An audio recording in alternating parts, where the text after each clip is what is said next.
I'm Vicki Takeda, board member of the Japantown Community Congress, the Japantown Neighborhood Association, and a San Jose State alum.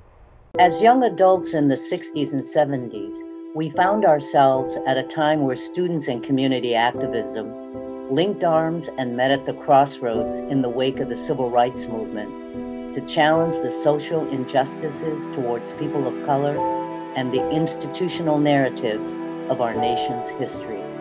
Our local colleges and universities provided platforms where the nation's narrative was challenged with demands for inclusion by students and our community of color.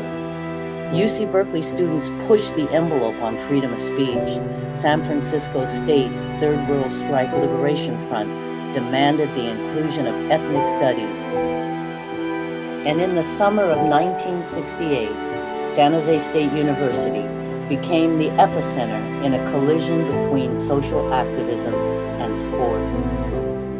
Several decades before Colin Kaepernick and other athletes took a knee to protest systemic racism and violence directed at African Americans and other communities of color, there was Tommie Smith and John Carlos.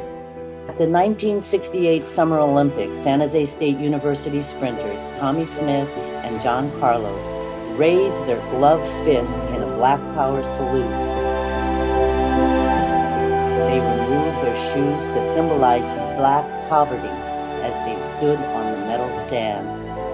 This past year, many Americans took to the streets demanding an end to the systemic racism and violence perpetrated against African Americans and other communities of colors for generations.